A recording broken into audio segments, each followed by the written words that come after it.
kita ketemu lagi di Lilis Bicara Channel. Terima kasih udah selalu support di channel ini. Semoga setiap minggunya saya konsisten untuk bisa bikin konten-konten seputar tips ataupun trik yang berkaitan dengan berbicara atau berkomunikasi. Baik itu langsung aja saya kasih tipsnya atau melalui interview atau review buku ataupun film. Nah, kali ini seperti yang sudah ada di thumbnail, saya akan berbagi tips tentang bagaimana mengatasi rasa gugup, rasa nervous. Ya, baik itu teman-teman mau jadi host atau mau menjadi narasumber.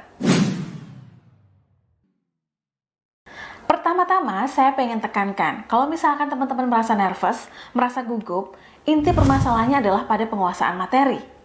Karena kalau kita udah merasa materi itu di luar kepala, ya istilahnya udah apal, udah paham, maka nggak ada yang namanya nervous, nggak ada yang namanya gugup, malu, ataupun takut.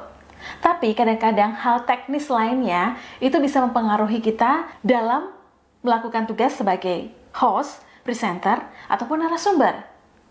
Misalkan keburu-buru, telat, dan sebagainya. Nah, ini dia tips-tips teknis yang bisa teman-teman perhatikan ketika mau jadi host, presenter, ataupun narasumber, baik online ataupun offline. Oke, yang pertama. Usahakan 30 menit sebelum acara sudah ada di tempat yang kondusif, baik itu online ataupun offline. Jadi kalau online, ya siap-siap aja di depan komputer atau laptop kamu. Yang kedua, biasanya untuk bisa kita lebih rileks, ada hal-hal teknis yang kita bisa lakukan seperti senam. Senam muka. Ya, senam muka itu nanti bisa searching, senam mukanya itu banyak caranya. Tapi yang simple, kamu bisa menyebutkan seperti A, I, U, E, O. Itu adalah tips untuk kita bisa supaya jelas kalau mau ngomong sesuatu. Dan begitu juga kalau misalkan belibet, teman-teman bisa senam motorboat. Jadi kayak gini.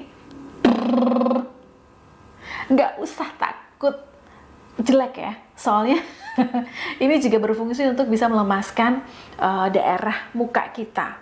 Kalau udah panas nih, nah seperti olahraga, biasanya kita kan lebih rileks dalam melakukan segala sesuatu. Nggak kaku gitu. Itu tips yang kedua, senam muka. Yang ketiga, setelah itu tarik nafas dalam-dalam, biar kita itu tenang, lebih mengumpulkan energi yang nantinya kita bisa berikan kepada audiens yang kita hadapi. Selanjutnya, mari kita senyum dan fokuskan pandangan. Kalau kita aja nggak fokus pandangannya, lihat sini, lihat sana, lihat mana-mana, maka tentu itu juga akan mempengaruhi ketidakpercayaan diri kita atau mempengaruhi kefokusan kita pada sesuatu. Ini perlu teman-teman perhatikan juga ya. Pada saat kita biasanya nih, kalau misalkan lupa, kita langsung lihat atas. Nah, usahakan tidak melihat atas, tidak melihat samping, tapi fokus ke audiens. Kalau misalkan di depan kamera, ya udah ke kamera. Di depan laptop, ya udah matanya di depan laptop atau di handphone kamu. Dan selanjutnya, tidak perlu ragu dalam mempresentasikan sesuatu. Tidak perlu ragu dalam memperkenalkan narasumber sebagai host. Dan tidak perlu ragu juga untuk mempresentasikan sesuatu hal, data, atau berkaitan dengan materi yang akan kita bawakan. Karena kalau kita ragu, nah biasanya itu rasa gugup akan ada lagi. Karena kita ragu untuk menyampaikan itu. Sekali lagi, penguasaan materi itu harus dan mutlak.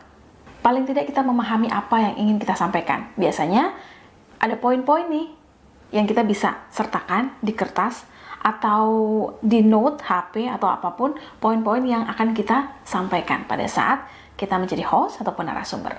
Nah, yang terakhir nih biasanya kita itu sering merasa bersalah.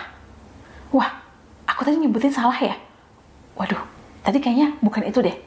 Nah, itu akan nampak ketika kita memikirkan hal itu, maka timbullah rasa kegugupan lagi yang muncul, rasa tidak pede lagi yang muncul. Karena teman-teman, yakinlah semua orang pasti pernah melakukan kesalahan. At least kalau teman-teman punya hal yang salah berkaitan dengan data, itu perlu disampaikan lagi. Boleh minta maaf, tapi tidak usah berlebihan. Karena kalau kita berlebihan, itu akan mengurangi ketidakpercayaan audiens kepada kita, para host ataupun narasumber. Ya, itu aja sebenarnya hal-hal teknis yang bisa mengurangi Anda nervous. Jadi, hilangkan semua pikiran-pikiran yang membuat Anda ragu dalam berbicara.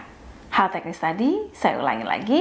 Datang tepat waktu, senam muka, tarik nafas, senyum, pandangan fokus, tidak boleh ragu dalam berbicara, dan tidak usah merasa bersalah berlebihan. Oke, itu tadi hal-hal teknis dan juga praktis yang bisa teman-teman lakukan. Mudah-mudahan bermanfaat. Terima kasih sudah nonton sampai akhir. Jangan lupa support channel ini dengan subscribe, like, dan juga komen. Saya Lilis pamit, sampai ketemu di konten-konten selanjutnya. Salam bicara.